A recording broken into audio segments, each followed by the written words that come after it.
మరిన్ని వీడియోస్ కోసం సబ్స్క్రైబ్ చేసుకోండి. లేటెస్ట్ అప్డేట్స్ కోసం గంట ఐకాన్ను క్లిక్ చేయండి. ఇప్పుడు మనం తయారు చేసుకోబోయేది చిలకడదుంప మామిడికాయ కూర అండి. చిలకడదుంప స్వీట్ పొటాటో అంటారు. ఇది తీతీగా ఉంటుంది, మామిడికాయ పుల్లపుల్లగా ఉంటుంది. ఇది రైస్లోకి చపాతీలోకి కూడా చాలా బాగుంటుందండి. దీనికి కావాల్సిన పదార్థాలు ఇప్పుడు చూద్దాం.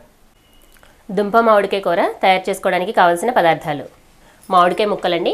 మామిడికాయ ముక్కలు, ఇది చిలకడదుంప, వైట్ చిలకడదుంప అండి. ఇది నీళ్ళలోనే కట్ చేసి పెట్టుకోవాలి, లేకపోతే నల్లగా వచ్చేస్తాయి అనమాట. ఈ రెండు సమానంగా తీసుకోవాలి. ఉల్లిపాయ ముక్కలు, ఇవి ఎన్ని ఎక్కువ ఉంటే అంత బాగుంటుందండి. ఉప్పు, పసుపు, ధనియాల పొడి, ఆయిల్, సన్నగా పొడుగ్గా కట్ చేసి పెట్టుకోవాలండి పచ్చిమిరపకాయ ముక్కలు, తాలింపులు, కారం. దుంప మామిడికాయ కూర తయారు చేసుకునే విధానం: ముందుగా స్టవ్ మీద బాండీ పెట్టుకుని ఒక 3 స్పూన్స్ ఆయిల్ వేసుకోవాలండి తాలింపు కోసం.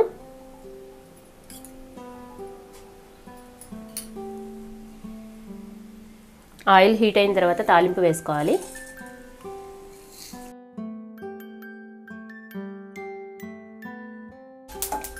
ఆవాలు ఇలా చిటపట్లు ఆడుతున్నప్పుడు కట్ చేసి పెట్టుకున్న ఉల్లిపాయ ముక్కలు వేసుకోవాలండి.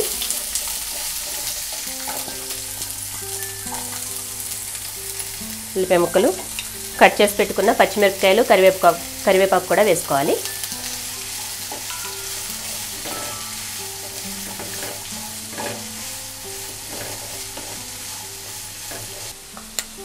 ఇందులో ఉల్లిపాయలు తొందరగా మగ్గడం కోసం కొంచెం ఉప్పు వేసుకుంటే తొందరగా మగ్గిపోతుందండి. ఉప్పు, కొంచెం పసుపు కూడా వేసుకోవాలి. ఇది ఒకసారి అంతా కలిపేసుకుని 2 నిమిషాల పాటు మూత పెట్టుకుంటే ఉల్లిపాయ మనకి తొందరగా మగ్గిపోతుంది అనమాట.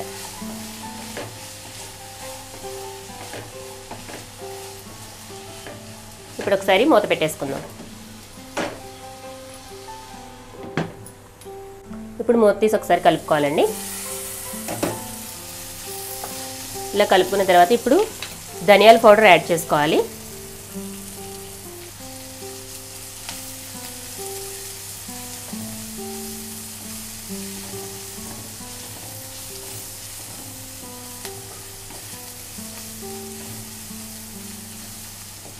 ధనియాల పొడి ఒక్కసారి వేగిన తర్వాత ఇప్పుడు చిలకడదుంప ముక్కలు వేసుకోవాలండి. మనం నీళ్ళలో కట్ చేసి పెట్టుకున్నాం కదా.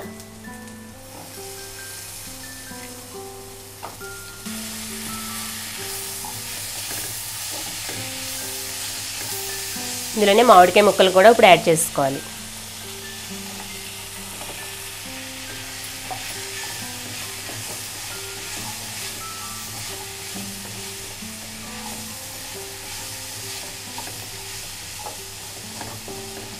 ఒకసారి ఇలా కలుపుకున్న తర్వాత 2 నిమిషాల పాటు మూత పెట్టుకోవాలండి. మగ్గిన తర్వాత అప్పుడు వాటర్ వేసుకోవాలి. 2 నిమిషాల తర్వాత ఒకసారి మూత తీసి కలుపుకోవాలండి. ఇలా కొంచెం మగ్గితే చాలు. ఇప్పుడు దీనికి కారం వేసుకోవాలి. కొంచెం పచ్చిమిరపకాయలు వేసాం కాబట్టి ఎక్కువ కారం పట్టదండి, కొంచెం కారం సరిపోతుంది. ఉల్లిపాయల్లో కొంచెం ఉప్పు వేసాం కదా, ఇప్పుడు కూరకి సరిపడగా కొంచెం ఉప్పు వేసుకోవాలి. ఇదంతా ఒకసారి ఇలా కలిపేసుకుని వాటర్ పోసుకోవాలండి.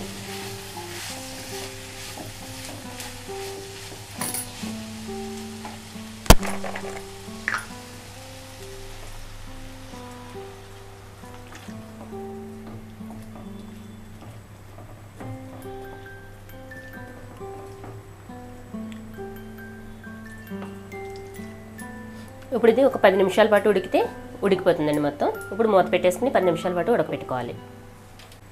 ఇప్పుడు మూత తీసి కలుపుకోవాలండి. 10 నిమిషాల తర్వాత వాటర్ అంతా అయిపోయినాయి కదా. దుంప కూడా చాలా మెత్తగా ఉడికిపోయింది. చూసారా, ఇలా అంటే మెత్తగా అయిపోయింది. మామిడికాయ అన్నీ ఉడికిపోయినాయి.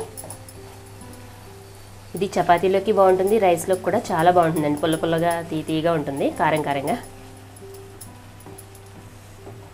దుంప మామిడికాయ కూర రెడీ. ఇప్పుడు స్టవ్ ఆఫ్ చేసుకోవాలి.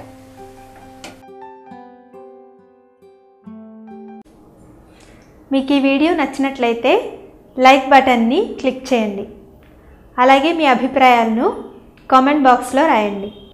ఇంకా ఈ ఛానల్ని ఇంకా సబ్స్క్రైబ్ చేయని వాళ్ళు సబ్స్క్రైబ్ బటన్ని క్లిక్ చేసి సబ్స్క్రైబ్ చేసుకోండి.